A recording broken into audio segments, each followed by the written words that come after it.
Hallelujah. ਸਾਨੂੰ ਜੈ ਮਸੀਹ ਦੀ। ਜੈ ਮਸੀਹ ਦੀ, ਜੈ ਮਸੀਹ ਦੀ। ਬ੍ਰਦਰ ਇਕਬਾਲ ਜੀ, ਆਪਾਂ ਬਾਈਬਲ ਸਟੱਡੀ ਕਰ ਰਹੇ ਹਾਂ ਜੀ ਸਰ। ਔਰ ਆਪਾਂ ਪਿਛਲੇ ਹੁਣ ਸਟੱਡੀਆਂ ਦੇ ਵਿੱਚ ਆਪਾਂ ਦੇਖ ਲਿਆ ਹੈਗਾ ਜਿਹੜੀ 5 ਫੋਲਡ ਮਿਨਿਸਟਰੀਆਂ ਹੁੰਦੀਆਂ ਨਾ, ਜੀ ਜੀ ਜੀ। ਉਹ ਆਪਾਂ ਸਟੱਡੀਆਂ ਕਰ ਲਏ ਹੈਗੇ ਆ। ਇਫਸੀਆਂ 4 ਬਾਬ 11 ਤੋਂ 13 ਆਇਤੇ। ਹਾਂਜੀ ਹਾਂਜੀ, ਇਫਸੀਆਂ 4 ਦੀ 11 ਹਾਲੇਲੂਇਆ। ਦੇ ਮੁਤਾਬਕ ਜਿਹੜੀਆਂ ਵੱਖਰੀਆਂ ਵੱਖਰੀਆਂ ਸੇਵਕਾਈਆਂ, 5 ਜੀ, ਸੇਵਕਾਈਆਂ ਜਿਹੜੀਆਂ ਹੁੰਦੀਆਂ ministries, ਨਾ, ਮਿਨਿਸਟਰੀ ਜਿਹਦੇ ਅਪੋਸਟਲ, ਜਿਹੜੇ ਮੁਬਸ਼ਰ ਹੋ ਗਏ ਹਨਾ, ਤੇ ਫਿਰ ਪ੍ਰੋਫਿਟ, ਪਾਸਟਰ, ਟੀਚਰ, ਇਵੈਂਜਲਿਸਟ, ਜਿਹੜੇ ਸਾਰੇ ਹੁੰਦੇ ਨਾ, ਤੇ ਉਹ ਆਪਾਂ ਸਾਰੀਆਂ ਕਰ ਲਈਆਂ ਹੈਗੀਆਂ। ਆਪਣੇ ਦੇਖਣ ਵਾਲੇ, ਸੁਣਨ ਵਾਲੇ ਉਹ ਦੇਖ ਸਕਦੇ ਹੈਗੇ ਆ, ਸੁਣ ਸਕਦੇ ਹੈਗੇ ਸਟੱਡੀਆਂ ਨੂੰ।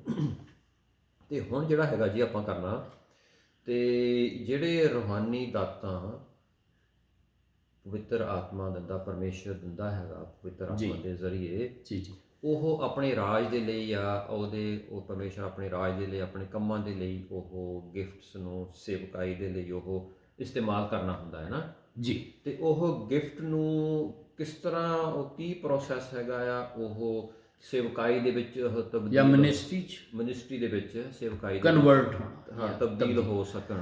ਜਿਸ ਤਰ੍ਹਾਂ ਅਲਾਈਜਾ ਤੇ ਅਲਾਇਸ਼ਾ ਦੀ ਵੀ ਆਪਾਂ ਸਟੋਰੀ ਦੇਖ ਸਕਦੇ ਹਾਂ ਨਾ, ਤੇ ਅਲਾਈਜਾ ਦੇ ਨਾਲ ਰਿਹਾ, ਉਹਦੇ ਤੇ ਹਾਂਜੀ ਉਹਦੀ ਅਨੋਇੰਟਿੰਗ ਆਈ, ਤੇ ਇਹ ਕਿਸ ਤਰ੍ਹਾਂ ਇਹ ਸਾਰਾ ਕੁਝ ਚੱਲਦਾ ਹੈਗਾ, ਟ੍ਰਾਂਸਫਰ ਹੁੰਦਾ ਤੇ ਇਹ ਕੰਮ ਕਰਦਾ ਹੈ। ਹਾਲੇਲੂਇਆ, ਜੈ ਮਸੀਹ ਦੀ, ਜੈ ਮਸੀਹ ਦੀ। ਹਾਂਜੀ, ਹਾਲੇਲੂਇਆ। ਬਹੁਤ ਅੱਛਾ ਸਵਾਲ ਹੈਗਾ ਕਿ ਕਿਸ ਤਰੀਕੇ ਨਾਲ ਦਾਤਾਂ ਜਾਂ ਨੇਮਤਾਂ, ਜਿਹਦਾ ਜ਼ਿਕਰ ਪਹਿਲਾ ਕਰੰਥੀਓ ਉਹਦਾ 12 ਦੀ 8 ਤੋਂ 10 ਦੇ ਵਿੱਚ 9 ਨੇਮਤਾਂ, ਹਾਂਜੀ, ਠੀਕ ਹੈ। ਕਿਸ ਤਰ੍ਹਾਂ ਤੇ ਪੜ੍ਹਦੀ ਹੈ ਜੀ। ਹਾਂਜੀ, ਇਹ ਪੜ੍ਹ ਦਿਓ। ਇਹ ਨੇਮਤਾਂ ਜਾਂ ਦਾਤਾਂ ਜਾਂ ਗਿਫਟਸ ਆਫ ਹੋਲੀ ਸਪਿਰਿਟ ਕਿੰਜ ਇੱਕ ਮਿਨਿਸਟਰੀ ਲੈਵਲ ਵਿੱਚ ਕਨਵਰਟ ਹੋ ਸਕਦੇ ਨੇ। ਬੜਾ ਹੀ ਅੱਛਾ ਸਵਾਲ ਹੈ। ਹਾਂਜੀ, ਪਹਿਲਾ ਕਰੰਥੀਆਂ 12 ਦੀ 8 ਤੋਂ 10 ਦੇ ਵਿੱਚ ਇਸ ਤਰ੍ਹਾਂ ਲਿਖਿਆ ਹੈ ਜੀ। ਪਹਿਲਾ ਕਰੰਥੀਆਂ 12 ਦੀ 8 ਤੋਂ 10, ਠੀਕ ਹੈ ਜੀ। ਉਸ ਵਿੱਚ ਲਿਖਿਆ ਹੈਗਾ, ਇੱਕ ਨੂੰ ਆਤਮਾ ਦੇ ਰਾਹੀਂ ਗਿਆਨ ਦੀ ਗੱਲ ਪ੍ਰਾਪਤ ਕੀਤੀ, ਤੇ ਦੂਏ ਨੇ ਉਸੇ ਆਤਮਾ ਦੇ ਅਨੁਸਾਰ ਵਿਦਿਆ ਦੀ ਗੱਲ, ਅਤੇ ਹੋਰ ਨੇ ਉਸੇ ਆਤਮਾ ਤੋਂ ਨਿਸ਼ਚਾ, ਅਤੇ ਹੋਰ ਕਿਸੇ ਨੇ ਉਸੇ ਇੱਕੋ ਆਤਮਾ ਤੋਂ ਨਿਰੋਇਆ ਕਰਨ ਦੀਆਂ ਦਾਤਾਂ, ਅਤੇ ਹੋਰ ਕਿਸੇ ਨੇ ਕਰਾਮਾਤਾਂ ਵਿਖਾਉਣ ਦੀ ਸਮਰੱਥਾ, ਅਤੇ ਹੋਰ ਕਿਸੇ ਨੂੰ ਅਗਾਮ ਵਾਕ, ਅਤੇ ਹੋਰ ਕਿਸੇ ਨੂੰ ਆਤਮਾ ਦੇ ਪਛਾਣ, ਅਤੇ ਹੋਰ ਨੂੰ ਅਨੇਕ ਪ੍ਰਕਾਰ ਦੀਆਂ ਭਾਸ਼ਾਵਾਂ, ਅਤੇ ਹੋਰ ਕਿਸੇ ਨੂੰ ਭਾਸ਼ਾਵਾਂ ਦਾ ਅਰਥ ਕਰਨਾ। ਹਾਂਜੀ, ਇਹ ਉਸੇ ਇੱਕੋ ਪਵਿੱਤਰ ਆਤਮਾ ਤੋਂ ਇਹ ਵੱਖਰੀਆਂ ਵੱਖਰੀਆਂ ਦਾਤਾਂ ਮਿਲਦੀਆਂ। ਹਾਂਜੀ, ਸੋ ਸਵਾਲ ਇਹ ਵੀ ਕਿ ਇਹ ਦਾਤਾਂ ਕਿੰਜ ਮਿਨਿਸਟਰੀ ਦੇ ਵਿੱਚ ਕਨਵਰਟ ਹੋ ਸਕਦੀ, ਮਿਨਿਸਟਰੀ ਸੇਵਕਾਈ ਦੇ ਸੇਵਕਾਈ ਦੇ ਵਿੱਚ। ਹਾਂਜੀ ਹਾਂਜੀ, ਸੇਵਕਾਈ ਜਿਹੜੀਆਂ ਨੇ ਉਹਦੇ ਲਈ ਇਸੇ ਚੈਪਟਰ ਦੇ ਵਿੱਚ ਪਹਿਲਾ ਕਰੰਥੀਆਂ ਉਹਦੀ ਫਸਟ ਕਰੰਥੀਅਨਸ ਚੈਪਟਰ 12 ਉਹਦੀ 28 ਤੋਂ ਲੈ ਕੇ 30 ਆਇਤ ਦੇ ਵਿੱਚ ਇਹ ਮਿਨਿਸਟਰੀਜ਼ ਨੇ।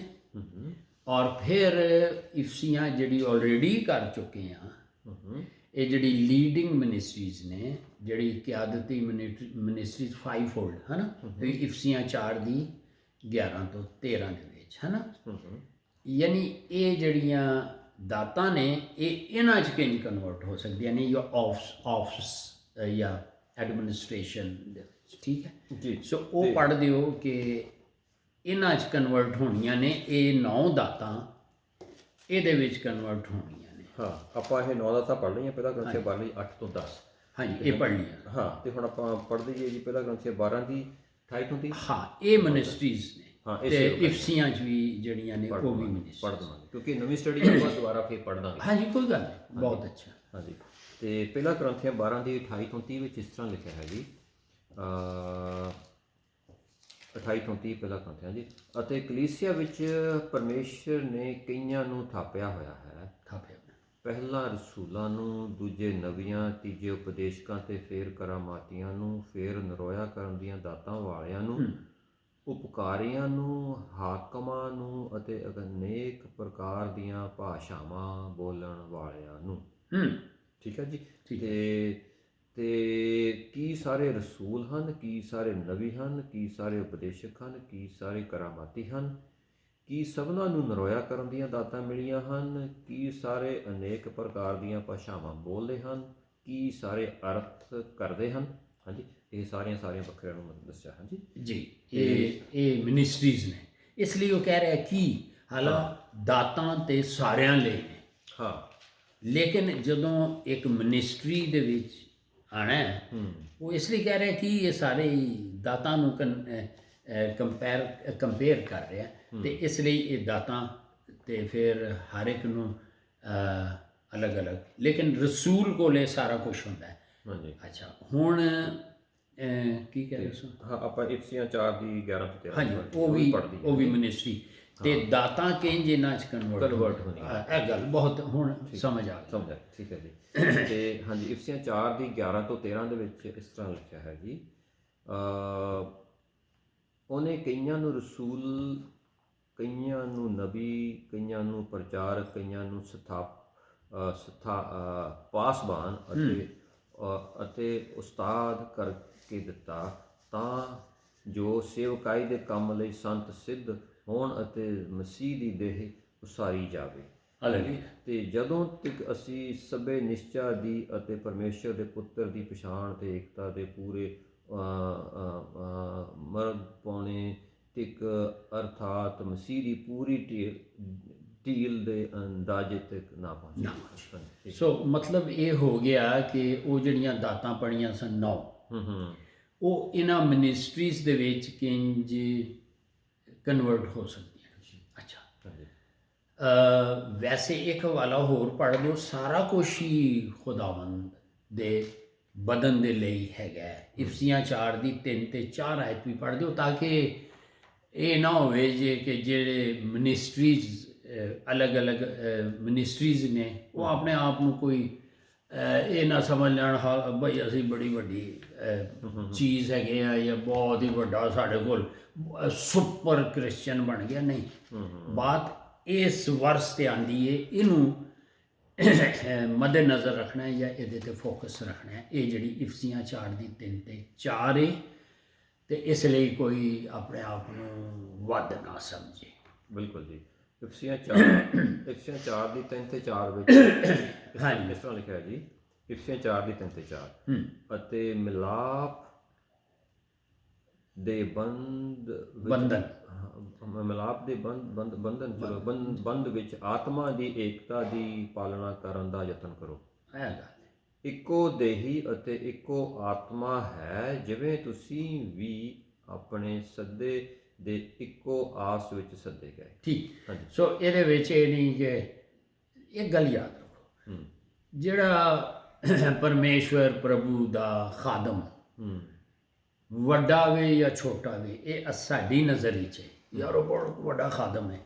ਖੁਦਾ ਦੀ ਨਜ਼ਰ ਵਿੱਚ ਵੱਡੇ ਛੋਟੇ ਦਾ ਕੋਈ ਕਨਸੈਪਟ ਨਹੀਂ।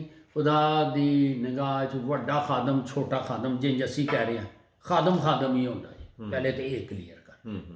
ਤੇ ਦੂਜੀ, ਜਿਨ੍ਹਾਂ ਨੂੰ ਕੋਈ ਮਿਨਿਸਟਰੀਜ਼ ਦਿੱਤੀਆਂ ਨੇ, ਬਾਕੀ ਜਿਨ੍ਹਾਂ ਕੋਲ ਨਹੀਂ ਨੇ, ਜਿਨ੍ਹਾਂ ਕੋਲ ਦਾਤਾਂ ਨੇ, ਉਹ ਜਿਹੜੀ ਵਰਸ ਹੈ ਇਫਸੀਆਂ 4 ਦੀ 3 ਤੇ 4 ਦੇ ਮੁਤਾਬਿਕ ਭਾਈ ਜੀ ਇੱਕੋ ਹੀ। ਠੀਕ ਹੈ ਗੱਲ। ਅੱਛਾ, ਹੁਣ ਇਹ ਜਦੋਂ ਦਾਤਾਂ ਮਿਨਿਸਟਰੀਜ਼ ਜਾਂ ਸੇਵਕਾਈਆਂ ਦੇ ਵਿੱਚ ਕਨਵਰਟ ਹੁੰਦੀਆਂ, ਉਹੀ ਲੋਕ ਜਿਨ੍ਹਾਂ ਨੂੰ ਦਾਤਾਂ ਮਿਲੀਆਂ ਨੇ, ਇਹ ਉਹਦੀ ਕਿਰਪਾ ਵੇ ਕਿ ਉਹਨਾਂ ਨੂੰ ਆਫਿਸ ਦਿੱਤੇ ਜਾਂਦੇ ਨੇ। ਪਰ ਉਹ ਲੋਕ, ਇਹਨਾਂ ਸਾਰੇ ਜਿਨ੍ਹਾਂ ਨੇ ਪ੍ਰਭੂ ਯਿਸੂ ਨੂੰ ਕਬੂਲ ਕੀਤਾ, ਆਪਣਾ ਮੁਕਤੀ ਦਾਤਾ ਗ੍ਰਹਿਣ ਕੀਤਾ, ਉਹਨਾਂ ਦੇ ਅੰਦਰ ਪਵਿੱਤਰ ਆਤਮਾ ਵਾਸ ਕਰਦਾ ਹੈ, ਬਸਦਾ ਹੈ ਜਾਂ ਡਵੈਲ ਕਰਦਾ ਹੈ। ਹੁਣ ਉਹ ਜਦੋਂ ਉਸ ਲੈਵਲ ਉੱਤੇ, ਉਸ ਮਿਨਿਸਟਰੀ ਦੇ ਵਿੱਚ ਓਨੈਸਟ ਹੁੰਦੇ ਨੇ, ਦਿਆਨਤਦਾਰ ਹੁੰਦੇ ਨੇ, ਫਿਰ ਉੱਥੋਂ ਇਹ ਤਰੀਏਕ ਪਰਮੇਸ਼ਵਰ ਉਹਨਾਂ ਨੂੰ ਇੱਕ ਹੋਰ ਕੀ ਕਹਿ ਲਓ, ਇੱਕ ਆਫਿਸ ਵਿੱਚ ਲਿਆਂਦਾ। ਠੀਕ ਹੈ, ਜਿਸ ਤਰੀਕੇ ਨਾਲ ਦੁਨਿਆਵੀ ਹਿਸਾਬ ਨਾਲ ਅਸੀਂ ਕਿਸੇ ਜਗ੍ਹਾ ਭਰਤੀ ਹੋਏ ਹਾਂ ਔਰ ਉੱਥੇ ਕੰਮ ਕਰ ਰਹੇ ਹਾਂ, ਹੁਣ ਸਾਡੇ ਵੀ ਬੌਸ ਹੁੰਦੇ ਨੇ, ਲੇਕਿਨ ਉਹ ਚੂੰਕਿ ਉਹ ਲੋਕ ਜਿਨ੍ਹਾਂ ਦੀ ਰਿਪੋਰਟ ਹੁੰਦੀ ਰਹਿੰਦੀ ਹੈ, ਕੀ ਕਹਿੰਦੇ ਨੇ, ਇੱਕ ਫਾਈਲ ਹੁੰਦੀ ਹੈ, ਉਹ ਫਾਈਲ ਵਿੱਚ ਉਹਨਾਂ ਦੀ ਸਾਰਾ ਕੁਝ ਲਿਖਿਆ। ਫਿਰ ਇੱਕ ਟਾਈਮ ਆਉਂਦਾ ਹੈ ਕਿ ਉਹ ਲੋਕ ਉਸ ਆਫਿਸ ਵਿੱਚ ਬਹਿ ਜਾਂਦੇ ਨੇ, ਸਾਰੇ ਵੀ ਨਹੀਂ ਬਹਿੰਦੇ, ਠੀਕ ਹੈ। ਸੋ ਲਿਹਾਜ਼ਾ ਇਸੇ ਤਰੀਕੇ ਨਾਲ ਇਹ ਇੱਕ ਖੁਦਾ ਦਾ ਸਿਸਟਮ ਹੈਗਾ ਹੈ ਕਿ ਇੱਕਦਮ ਨਹੀਂ ਬੰਦਾ ਭਰਤੀ ਹੁੰਦਿਆਂ ਉਸ ਆਫਿਸ ਵਿੱਚ ਬਹਿ ਜਾਂਦਾ, ਪ੍ਰੋਸੈਸ ਨੇ। ਇਸੇ ਤਰੀਕੇ ਨਾਲ ਦਾਤਾਂ ਜਿਨ੍ਹਾਂ ਨੂੰ ਜੋ ਮਿਲੀਆਂ ਨੇ, ਕਿਉਂਕਿ ਪਹਿਲਾ ਕਰੰਥੀਆਂ 12:11 'ਚ ਲਿਖਿਆ, ਪਾਕ ਰੂਹ ਜਿਹਨੂੰ ਚਾਹੁੰਦਾ ਉਹ ਦਿੰਦਾ ਹੈ। ਹੁਣ ਕਿਸੇ ਨੂੰ ਹੀਲਿੰਗ ਦੀ ਮਿਲੀ ਹੈ ਦਾਤ, ਕਿਸੇ ਨੂੰ ਪ੍ਰੋਫਿਟ ਦੀ ਮਿਲੀ ਹੈ। ਹੁਣ ਇਹ ਹੀ ਆਫਿਸ ਅੱਗੇ ਬਣਨਗੇ, ਲੇਕਿਨ ਉਹ ਕਿੰਨਾ ਓਨੈਸਟ ਰਹਿੰਦਾ ਹੈ।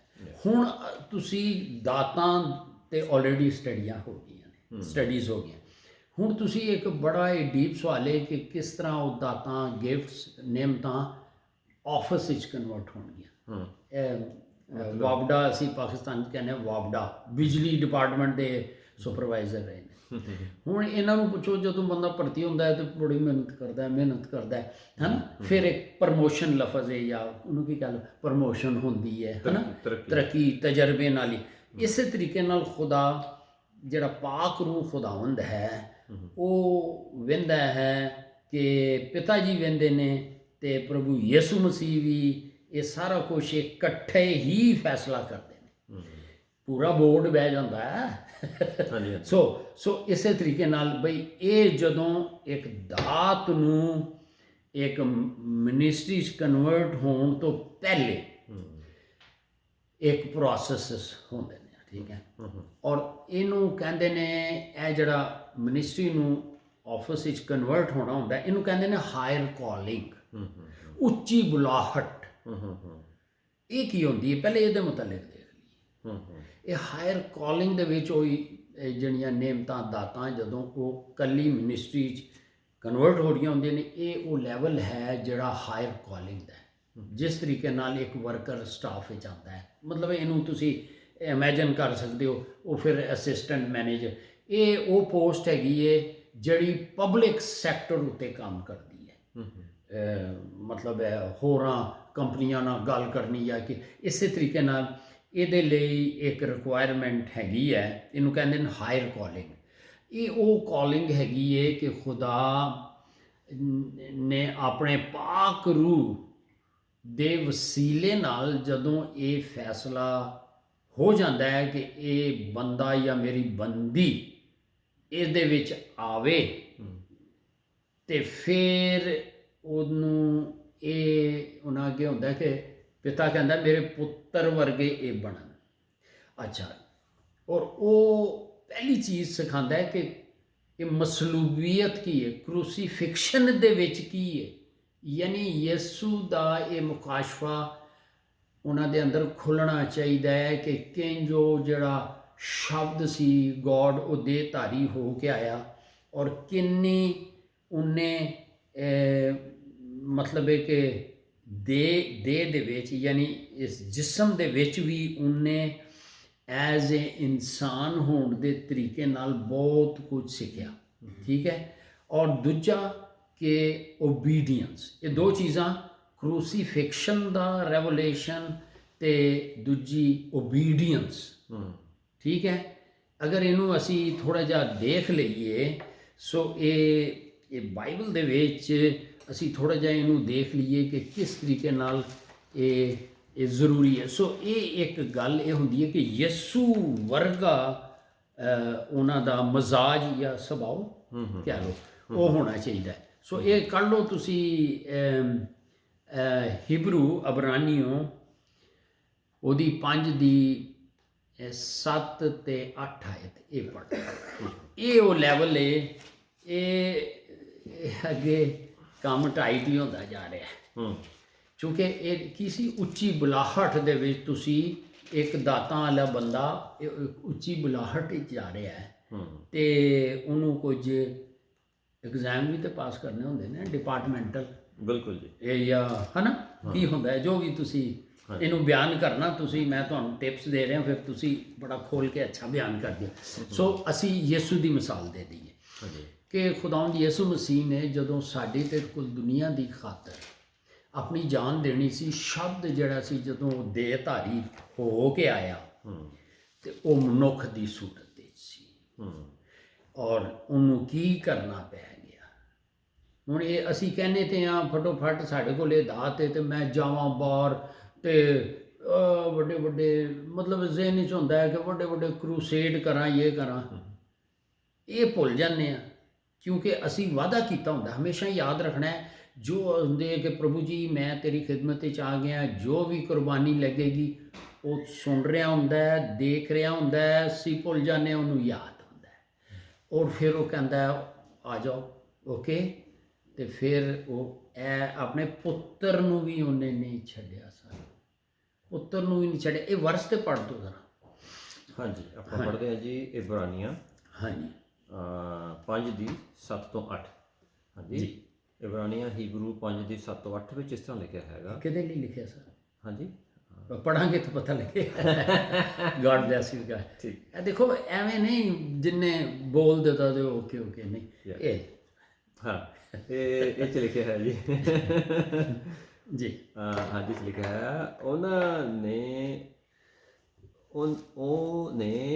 ਉਨੀ ਦਿਨੀ ਜਦੋਂ ਉਹਨੇ ਹੈ ਨਾ, ਹਾਂਜੀ, ਉਹਨਾਂ ਨੇ ਉਨੀ ਦਿਨੀ ਜਦੋਂ ਦੇਹਧਾਰੀ ਹੋਏ ਸੀ, ਤੁਹਾਨੂੰ ਟਾਹਾਂ ਮਾਰ ਮਾਰ ਕੇ ਅੰਤ ਹੰਝੂ ਕੇਰ ਕੇਰ ਕੇ ਉਹਦੇ ਅੱਗੇ ਜਿਹੜਾ ਉਹਨੂੰ ਮੌਤ ਤੋਂ ਬਚਾ ਸਕਦਾ ਸੀ ਬੇਨਤੀਆਂ ਅਤੇ ਮਿੰਨਤਾਂ ਕੀਤੀਆਂ ਅਤੇ ਪਰਮੇਸ਼ਰ ਦਾ ਭੈ ਰੱਖਣ ਦੇ ਕਾਰਨ ਉਹਦੀ ਸੁਣੀ ਗਈ। ਇਹ ਯਿਸੂ ਦੇ ਮੁਤਲਕ ਕਿ ਖਿਦਮਤ ਦੇ ਲਈ ਉਹਨੇ ਹੈ ਨਾ, ਉਹਨੂੰ ਵੀ ਨਹੀਂ, ਉਹਨੇ ਵੀ ਇਹ ਸਾਰਾ ਕੁਝ ਕੀਤਾ। ਹਾਂ, ਤੇ 8ਵੇਂ ਅਧ ਵਿੱਚ ਲਿਖਿਆ ਹੈਗਾ ਅਤੇ ਉਹ ਭਾਵੇਂ ਪੁੱਤਰ ਸੀ ਪਰ ਜਿਹੜੇ ਉਹਨੇ ਦੁੱਖ ਭੋਗੇ ਉਹਨਾਂ ਤੋਂ ਆਗਿਆਕਾਰੀ ਸਿੱਖੀ।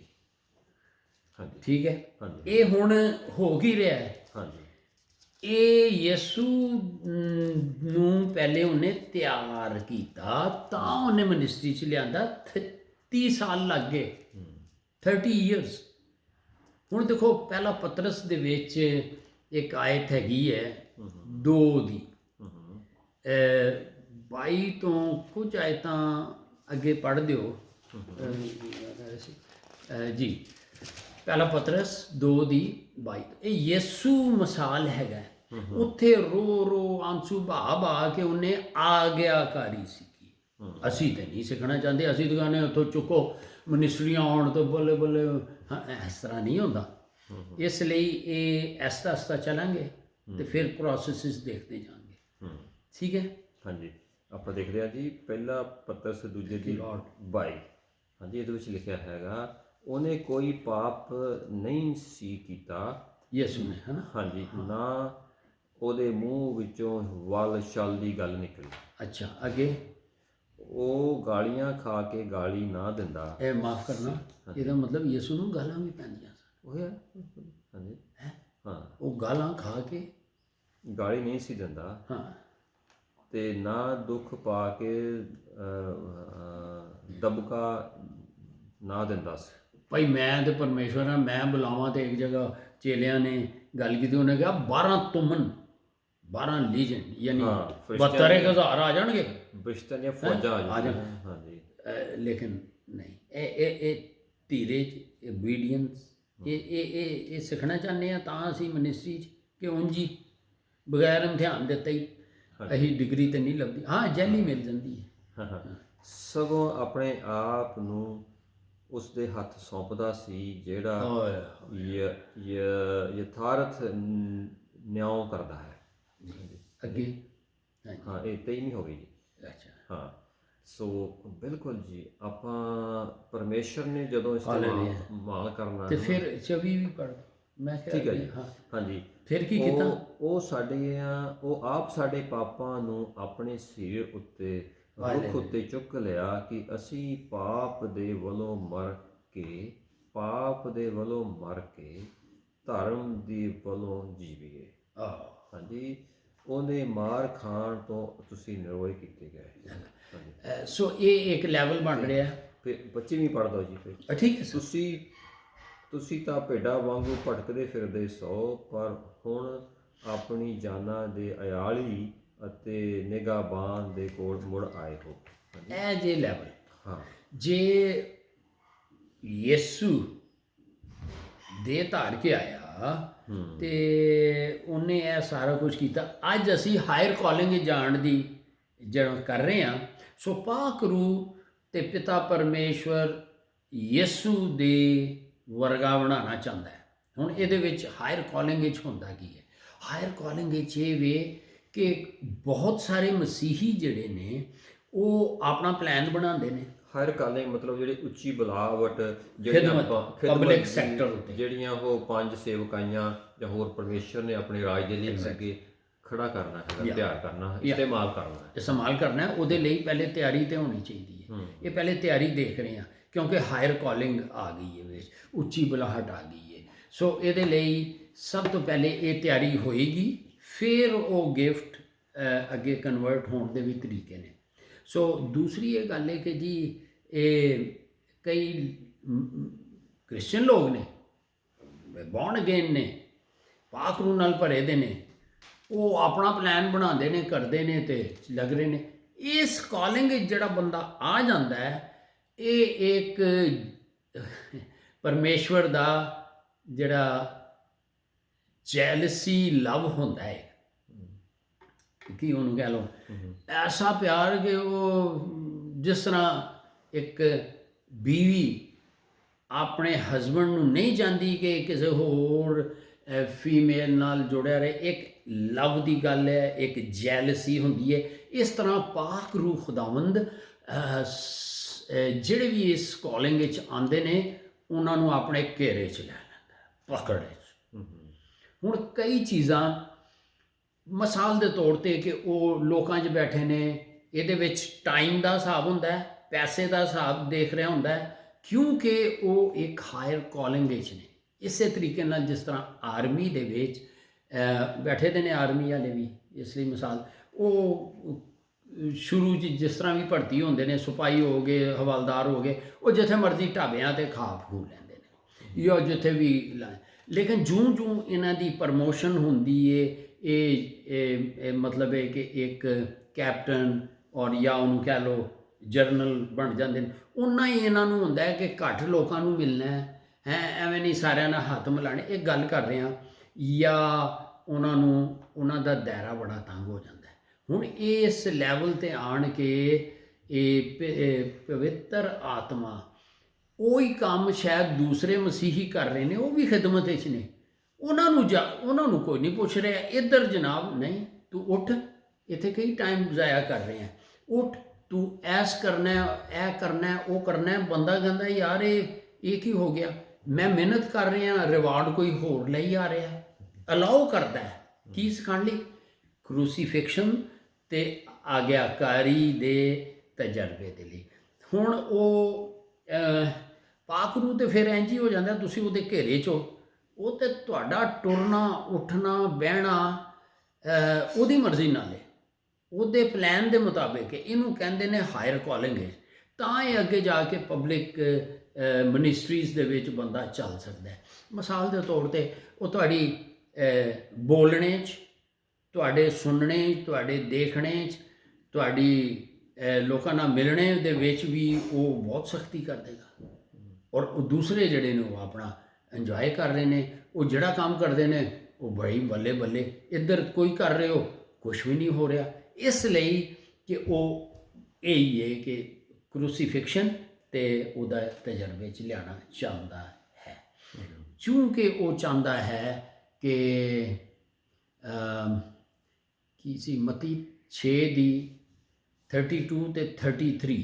ਅੱਛਾ, ਕਈ ਬਲੀਵਰਸ ਉਹਨਾਂ ਕੋਲ ਪੈਸਾ ਵੀ ਬੜਾ ਹੈ, ਕਈ ਇਹ ਨਹੀਂ ਕਿ ਬਲੀਵਰਸ ਕੋਲ ਪੈਸਾ ਨਹੀਂ ਹੋਣਾ ਚਾਹੀਦਾ, ਮਤਲਬ ਇਹ ਉਹ ਹਰ ਪਾਸੋਂ ਉਹਨਾਂ ਨੂੰ ਇਹ ਕਹਿੰਦਾ ਹੈ ਕਿ ਉਹ ਮਤਲਬ ਕਈ ਖੁਦਾ ਦੇ ਖਾਦਮ ਨੇ, ਇਨਸਾਨ ਹੀ ਹੈ, ਉਹਨਾਂ ਦਾ ਜ਼ਿਆਦਾ ਹੁੰਦਾ ਹੈ ਯਾਰ ਮੈਂ ਇਹ ਵੀ ਕਰ ਲਾਂ, ਉਹ ਵੀ ਕਰ ਲਾਂ, ਇਹ ਵੀ ਕਰ ਲਾਂ।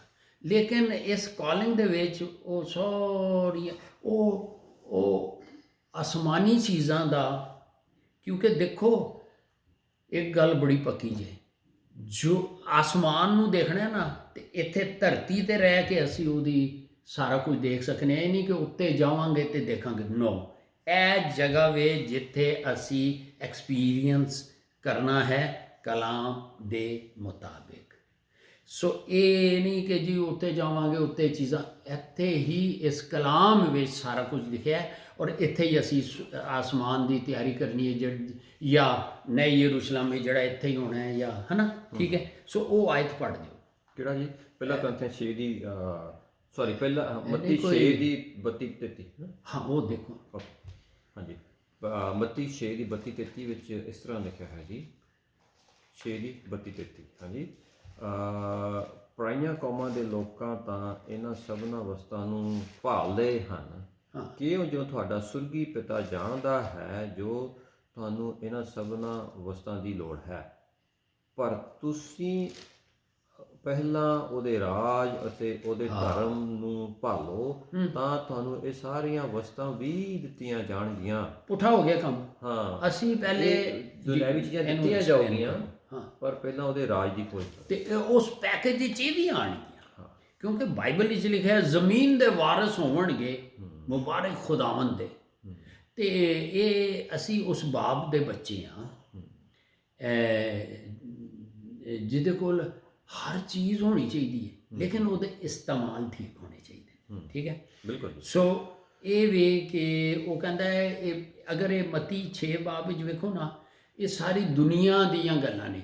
ਸੋ ਇਹ ਗੱਲਾਂ ਦਾਤਾਂ ਦੇ ਵਿੱਚ ਤੇ ਚੱਲ ਜਾਣਗੀਆਂ, ਅੱਗੇ ਮਿਨਿਸਟਰੀ ਦੇ ਵਿੱਚ, ਹਾਇਰ ਕਾਲਿੰਗ ਦੇ ਵਿੱਚ ਇਹ ਨਹੀਂ ਜੇ ਚੱਲਣਾ। ਉਹ ਫੋਕਸ ਰੱਖਦਾ ਹੈ 33, ਪਹਿਲੇ ਢੂੰਡੋ ਉਹਦੇ ਰਾਜ ਨੂੰ ਤੇ ਫਿਰ ਇਹ ਸਾਰੀਆਂ ਚੀਜ਼ਾਂ ਤੁਹਾਨੂੰ ਮਿਲਦੀਆਂ ਜਾਣਗੀਆਂ। ਸੋ ਕ੍ਰਿਸਚੈਨਿਟੀ ਜਿਹੜੀ ਹੈ ਨਾ, ਮਸੀਹਤ, ਉਹ ਐਂਟੀ ਕਲੌਕਵਾਈਜ਼ ਹੈ। ਸਾਡੀਆਂ ਘੜੀਆਂ ਤੇ ਇੰਝ ਚੱਲਦੀਆਂ ਨੇ, ਕਿੰਝ ਚੱਲਦੀਆਂ? ਆਹੋ ਇੰਝ। ਇਹ ਐਂਟੀ ਕਲੌਕਵਾਈਜ਼ ਚੱਲਦੀ ਜੀ। ਬੰਦਾ ਕਹਿੰਦਾ ਇਹ ਕਿ ਯਾਨੀ ਕਿ ਹਰ ਗੱਲ ਦੇ ਵਿੱਚ ਪਕੜੇ, ਉੱਠਿਆ ਨਹੀਂ, ਉੱਠ। ਉਹ ਦੂਸਰੇ ਆਰਾਮ ਕਰ ਰਹੇ ਨੇ, ਹੈ ਤੁਹਾਨੂੰ ਹੋ ਗਿਆ ਉੱਠ, ਇੱਥੇ ਗੋਡੀਆਂ ਪਾਉਣ। ਕਿਉਂਕਿ ਇਸੇ ਲਈ ਪ੍ਰਭੂ ਯਿਸੂ ਮਸੀਹ ਸਾਡੀ ਮਿਸਾਲ ਨੇ। ਇਹ ਇੰਟਰੋਡਕਸ਼ਨ ਹੋ ਰਿਹਾ ਕਿ ਕਿੰਜ ਓਬੀਡੀਐਂਸ ਦੇ ਵਿੱਚ ਆਣਾ, ਐਵੇਂ ਨਹੀਂ ਆਉਂਦਾ। ਇਹਦੀ ਪਾਕ ਰੂਹ ਖੁਦਾਵੰਦ ਪਹਿਲੇ ਛਾਨਬੀਨ ਕਰਕੇ, ਸਪੈਸ਼ਲ ਬ੍ਰਾਂਚ ਦੇ ਲੋਕ ਹੋ ਤੁਸੀਂ, ਹੁਣ ਦੇਖ ਲਓ ਕਿੰਨੀ ਵੱਡੀ ਉਹਨਾਂ ਦੀ ਟਾਈਟ ਟ੍ਰੇਨਿੰਗ ਹੁੰਦੀ। ਕਿਉਂ ਜੀ? ਹਾਂਜੀ, ਹਾਂਜੀ, ਠੀਕ ਹੈ ਨਾ। ਹਾਂ, ਉਹਨਾਂ ਨੂੰ ਫਿਰ ਕਮਾਂਡੋਸ ਕਹਿ ਲਓ ਯਿਸੂ। ਸੋ ਇਹ ਇੱਕ ਬੰਦਾ ਸੋਚੇਗਾ, ਯਾਰ ਇਹ ਕੀ ਗੱਲ ਹੈ, ਮੈਨੂੰ ਤੇ ਮਤਲਬ ਇਹ ਪਾਕ ਰੂਹ ਹਿੱਲਣ ਨਹੀਂ ਦਿੰਦਾ। ਉਹ ਦੂਜੇ ਵੇਖੋ, ਉਹ ਤੇ ਕਰੀ ਆ ਰਹੇ ਨੇ ਤੇ ਠੀਕ ਚੱਲ ਰਿਹਾ। ਨਹੀਂ, ਉਹ ਜੈਲਸੀ ਲਵ ਵਿੱਚ ਲੈ ਲੈਂਦਾ, ਅਗਰ ਇਹ ਲਫ਼ਜ਼ ਠੀਕ ਹੈ। ਹਾਂ, ਬਿਲਕੁਲ ਜੀ। ਇਹਨੂੰ ਥੋੜਾ ਜਿੱਥੇ ਪਿਆਰ ਹੁੰਦਾ ਉੱਥੇ ਜੈਲਸੀ ਹੁੰਦੀ ਆ, ਇਹ ਗੱਲ ਆ ਗਈ। ਹਾਂਜੀ। ਤੇ ਹਾਂਜੀ, ਜੇ ਹਸਬੈਂਡ ਵਾਈਫ ਦੇ ਵਿੱਚ ਪਿਆਰ ਹੈ, ਤੇ ਜੇ ਹਸਬੈਂਡ ਹੋਰ ਪਾਸੇ ਕਿਤੇ ਮਤਲਬ ਉਹਦਾ ਦਿਸ਼ਾ ਡਾਇਰੈਕਸ਼ਨ ਚੇਂਜ ਹੋ ਜਾਂਦੀ ਤਾਂ ਵਾਈਫ ਨੂੰ ਜੈਲਸੀ ਹੋਏਗੀ। ਇਸੇ ਤਰ੍ਹਾਂ ਜਾਏ ਵਾਈਫ, ਇਹ ਕੁਦਰਤੀ ਹੈਗਾ। ਰੱਬ ਜਿਹੜਾ ਪਿਆਰ ਹੁੰਦਾ, ਉਹ ਕਹਿੰਦਾ, ਰੱਬ ਕਹਿੰਦਾ ਇਹ ਹੁਣ ਮੇਰਾ ਆ ਤੇ ਮੈਂ ਇਹਦੇ ਲਈ ਆ। ਤੇ ਜੇ ਕਿਸੇ ਹੋਰ ਪਾਸੇ ਉਹ ਇਨਸਾਨ ਜਾਂਦਾ ਹੈਗਾ ਤਾਂ ਕੁਦਰਤੀ ਆ ਜੈਲਸੀ ਹੁੰਦੀ ਆ। ਜਿੱਥੇ ਪਿਆਰ ਹੈ ਜੈਲਸੀ ਹੋਏਗੀ। ਹਾਂਜੀ। ਤੇ ਹਾਂਜੀ, ਤੇ ਉਹ ਵੀ ਬਿਲਕੁਲ ਇਸ ਤਰ੍ਹਾਂ, ਤੁਹਾਡੀ ਗੱਲ ਬਿਲਕੁਲ ਸਹੀ ਆ। ਤੇ ਇਹ ਸੌਰੀ ਤੁਸੀਂ ਮੈਂ ਨਹੀਂ, ਉਹ ਖੁਦਾ ਕਹਿੰਦਾ ਮੇਰੀ ਬੀਵੀ ਇਸਰਾਈਲੀ, ਉਹ ਹੋਰਾਂ ਨਾਲ ਲੱਗੀ ਫਿਰ ਰਹੀ, ਮੈਂ ਉਹਨੂੰ ਤਲਾਕ ਦੇ ਦੇਣੀ। ਹਾਂ, ਕਿਉਂਕਿ ਉਹ ਹੋਰਾਂ, ਰੱਬ ਨੂੰ ਬਾਕੀ ਸਾਰੀ ਦੁਨੀਆ ਜੋ ਕਰ ਰਹੀ ਆ ਉਹਦੇ ਨਾਲ ਨਹੀਂ, ਉਹਨੂੰ ਇਜ਼ਰਾਈਲ ਕੀ ਕਰ ਰਿਹਾ ਉਹਦੇ ਨਾਲ ਸਕਦਾ ਵੀ ਤੁਸੀਂ ਉਹ ਕੰਮ ਕਿਉਂ ਕਰਦੇ ਆ? ਕਿਉਂਕਿ ਰੱਬ ਨੇ ਉਹਨੂੰ ਚੁਣਿਆ ਆ, ਉਹਨੂੰ ਵੱਖਰਾ ਕੀਤਾ। ਹਾਂਜੀ।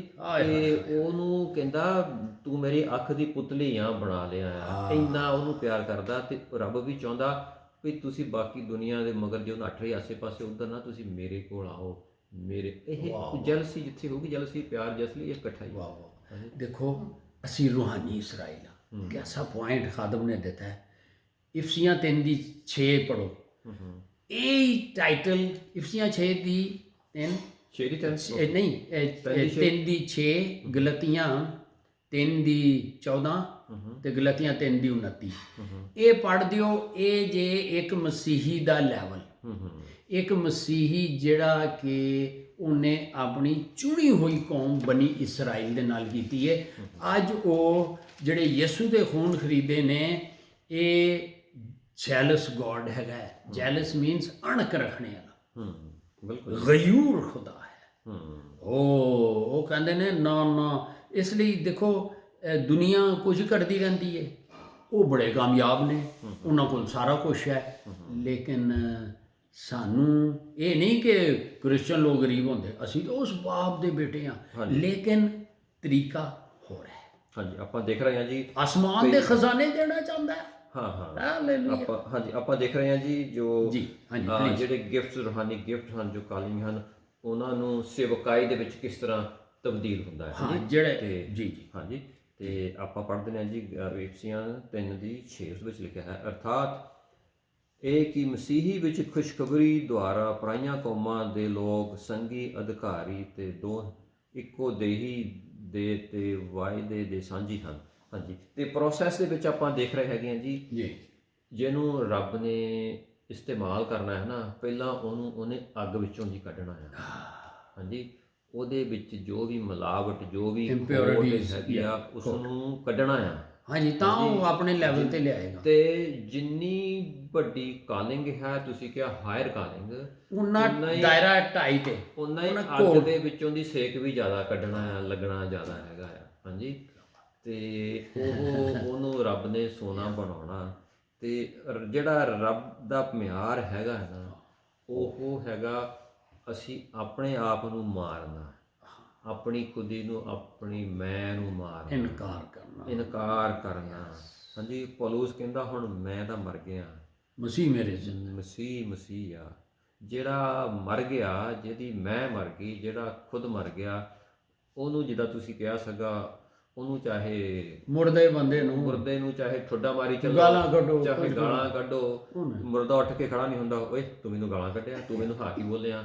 ਉਸ ਮਰੇ ਹੋਏ ਬੰਦੇ ਨੂੰ, ਉਸ ਮਿਆਰ ਤੱਕ ਅਸੀਂ ਜਿੰਦਿਆਂ ਨਹੀਂ ਮਰਨਾ ਆ, ਉਸ ਲੈਵਲ ਤੱਕ। ਯਿਸੂ ਸਾਡਾ ਐਗਜ਼ਾਮਪਲ ਆ, ਉਹਦੇ ਮੂੰਹ ਤੇ ਥੁੱਕਿਆ, ਦਾੜੀ ਪੱਟੀ, ਉਹਨੇ ਮੁੜ ਕੇ ਇਹ ਨਹੀਂ ਕਿਹਾ ਜਿਸਾਇਆ 50 ਹਾਂਜੀ 6-7 ਉਹ ਸਾਡਾ ਮਿਆਰ। ਅਗਰ ਅਸੀਂ ਹਾਂਜੀ ਭਵਿੱਖਬਾਣੀ ਸੀ ਜੀ ਬੱਚਿਆਂ 'ਚ ਲਿਖਿਆ, ਯਿਸੂ ਮਸੀਹ ਨੇ ਆਪਣੇ ਆਪ ਨੂੰ ਇੰਨਾ ਅਧੀਨ ਕਰ ਦਿੱਤਾ, ਇੰਨਾ ਹਲੀਮ ਕਰ ਦਿੱਤਾ। ਫਿਲਿੱਪੀਆਂ 2:9 ਦੇ ਮੁਤਾਬਿਕ। ਹਾਂਜੀ, ਤੇ ਹਾਲੇਲੂਇਆ, ਫਿਲਿੱਪੀਆਂ 2:9 ਜੀ। ਹਾਂਜੀ, ਕੁਲਸੀਆਂ 2:9 ਸੌਰੀ ਕੁਲਸੀਆਂ 2:9। ਤੇ ਉਹਨੇ ਆਪਣੇ ਆਪ ਨੂੰ ਇੰਨਾ ਹਲੀਮ ਕਰ ਦਿੱਤਾ ਮੌਤ ਤੱਕ। ਹਾਂਜੀ, ਸਭ ਕੁਝ ਅਸੀਂ ਮੌਤ ਤੱਕ ਆਪਣੇ ਆਪ ਨੂੰ ਹਲੀਮ ਕਰਕੇ ਰਹਿ ਕੇ। ਹਾਂਜੀ, ਤੇ ਹਲੀਮ ਦਾ ਮਤਲਬ ਆਪਣੇ ਆਪ ਨੂੰ ਮਾਰਨਾ, ਆਪਣਾ ਕੁਛ ਨਹੀਂ। ਹਾਂਜੀ, ਔਰ